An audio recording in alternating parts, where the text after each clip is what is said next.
Assalamualaikum warahmatullahi wabarakatuh. Waalaikumsalam warahmatullahi wabarakatuh. Ya, selamat sore adik-adik semua. Di sini perkenalkan, nama saya Rahmi Fitriani, mahasiswa S1 Kebidanan dari ITKES Muhammadiyah Sidrap semester 7. Nah, di sini adik-adik sekalian, saya akan melakukan penyuluhan terkait dengan infeksi menular seksual.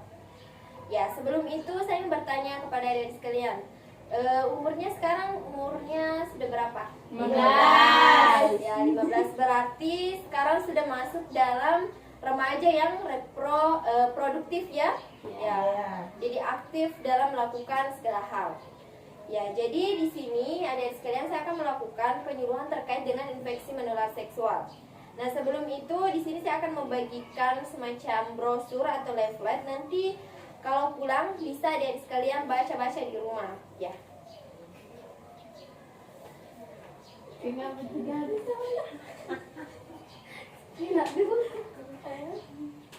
Ya. Ada yang sudah tahu apa itu MS? Ya, tanpa melihat ini. Atau pernah mendengar apa itu MS? Tidak pernah. Ya. Jadi MS itu singkatan dari infeksi menular seksual. Jadi MS itu adalah sebuah penyakit yang disebabkan oleh infeksi bakteri, kuman, virus, parasit yang sebagian besarnya ditularkan oleh hubungan seksual. Jadi adik-adik sekalian ini batasi pergaulannya. Ya, jangan kalau pacaran itu jangan berlebihan, jangan sampai melewati batas dan jangan sampai melakukan hubungan seksual di luar pernikahan karena bisa berdampak kepada Anak. Berdampak kepada adik-adik sekalian sendiri, bisa terkena penyakit infeksi menular seksual. Salah satu contohnya penyakit infeksi menular seksual itu adalah HIV. Nah, HIV ini tidak ada obatnya seumur hidup. Ya, seumur hidup adik-adik sekalian akan menderita itu. Jadi jangan sampai melakukan hubungan seksual di luar pernikahan. Ya, kita kan tidak tahu kalau pacarta itu menderita misalnya penyakit HIV, menderita misalnya penyakit gonore atau kencing nanah, kita kan tidak tahu. Jadi makanya itu melakukan hubungan seksual itu sebaiknya setelah pernikahan. Jangan melakukan hubungan seksual pada saat baru menikah. Nah, selanjutnya ada penularan infeksi menular seksual. Ada dua, ada melalui hubungan seksual dan ada melalui non seksual. Yang pertama melalui hubungan seksual. Yang pertama itu vagina. Ya, kemudian penis, tahu penis? Tahu. Ya, tahu anal? Anak. Anal atau dubur? Tidak. Dubur itu adalah lubang pantat. Kemudian oral. Oral itu adalah mulut, misalnya seperti ciuman. Jadi ada juga orang yang berhubungan seksual itu melalui lubang pantat atau ciuman. Jadi ciuman itu termasuk dalam hubungan seksual. Apa itu HIV? Ya, nanti dijawab ya pertanyaannya dari sekalian. Kita lanjut dulu ya. Ya. Jadi kemudian ada yang kedua adalah melalui hubungan non seksual. Yang pertama itu melalui darah, transfusi darah atau jarum suntik. Jadi kalau ada di sekalian, ada temannya yang ada temannya yang luka, misalnya jangan langsung sentuh lukanya, jangan langsung sentuh darahnya. Karena kenapa? Karena kalau misalnya ada di sekalian juga ada lukanya, kemudian darahnya itu bisa menular lewat luka itu. Jadi makanya kalau ada temannya yang luka atau habis jatuh, usahakan pakai handscoon atau sarung tangan untuk membilasnya. Jadi jangan langsung menyentuh lukanya. Kenapa? Karena adik-adik sekalian tidak mengetahui orang tersebut menderita penyakit apa. Dulunya adik sekalian tidak menderita, sehat-sehat, terus ada teman yang menderita, bisa tertular lewat itu. Kemudian yang kedua melalui jalan lahir. Misal ibu yang menderita MS, ini misalnya orang yang melahirkan. Kemudian yang ketiga adalah kebersihan alat reproduksi yang tidak terjaga. Jadi adik sekalian harus juga menjaga alat reproduksinya, seperti minimal 2 kali mengganti celana dalam, ya, harus bersih, dan tidak boleh lembab. Lembab itu tidak boleh basah, karena kalau basah itu tempat berkembang biaknya bakteri. Jadi harus menjaga kebersihan alat reproduksinya, ya. Kemudian, nah di sini perlu digarisbawahi, infeksi menular seksual ini tidak menular melalui duduk bersampingan seperti ini. Jadi kalau misalnya duduk sama teman itu tidak akan menular seperti itu. Yang menular itu melalui apa tadi? Ciuman. Ya, hubungan seksual, ciuman, vagina dan sebagainya. Ya. Kemudian infeksi menular seksual ini tidak menular juga melalui WC umum. Jadi kalau kita memakai, jadi tidak usah takut memakai WC umum selama kita menyiram dulu WC umum itu, ya. Jangan langsung kencing, dan usahakan kalau kita masuk di WC umum, airnya itu kita ambil yang mengalir, jangan yang ada di dalam itu. Kemudian yang ketiga itu menggunakan kolam renang umum. Jadi kalau misalnya kita pergi ke permandian, wisata-wisata, ya tidak usah takut. Infeksi menular seksual tidak akan menular melalui kolam renang. Kemudian infeksi menular seksual juga tidak akan menular melalui salaman dan pelukan. Jadi tidak akan menular kalau kita salaman atau pelukan, kecuali kalau kita melakukan hubungan seksual, nah itu baru. Kemudian yang kelima itu melalui peralatan makan. Jadi infeksi menular seksual ini tidak akan menular melalui peralatan makan.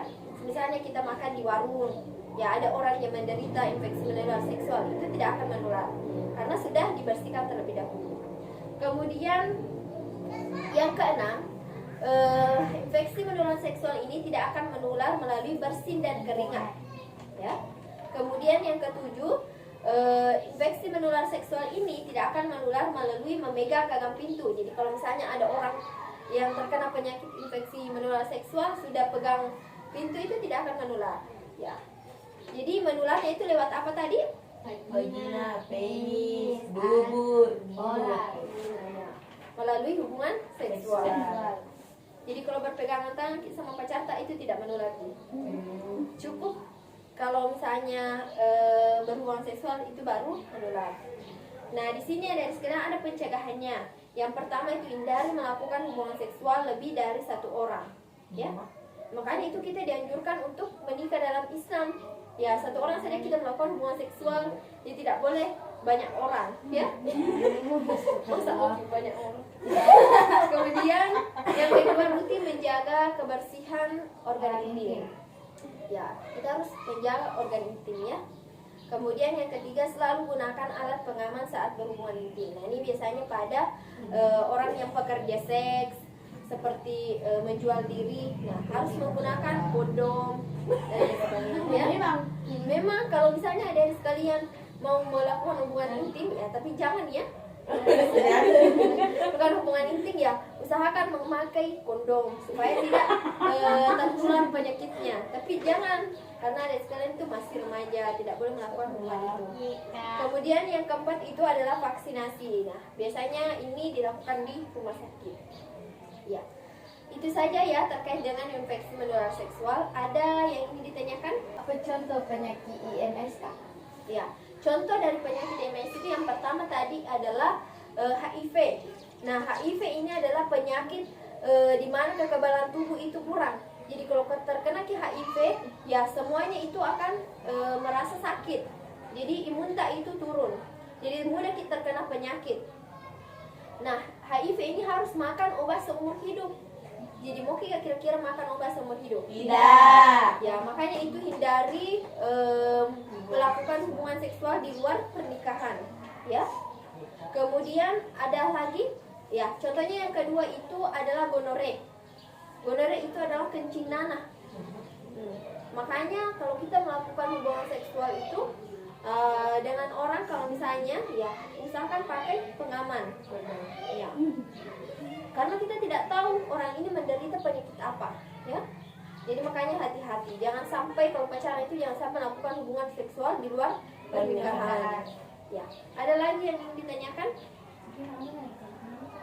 Apa itu? HIV. Ya, HIV itu tadi. HIV itu adalah penyakit di mana kekebalan tubuh kita itu turun. Jadi kalau misalnya terkena HIV lewat hubungan seksual, maka apapun penyakit, misalnya mudah kita terkena demam, mudah kita terkena flu, mudah kita terkena semua penyakit diabetes dan lain sebagainya, ya.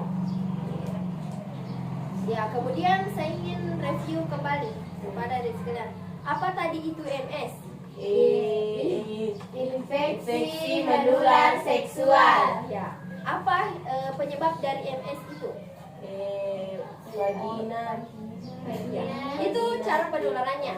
Penyebabnya itu melalui bakteri, virus, kuman, ya.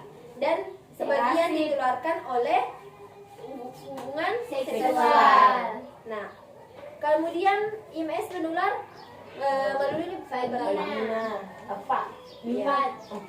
ada melalui seksual dan ada melalui Non seksual. kalau seksual apa tadi? Vagina. Penis. Dubur. Mulut. Ya. Kalau non seksual Darah. Darah, Jalan lahir. jalan lahir, Kebersihan alat reproduksi yang tidak terjaga. iya.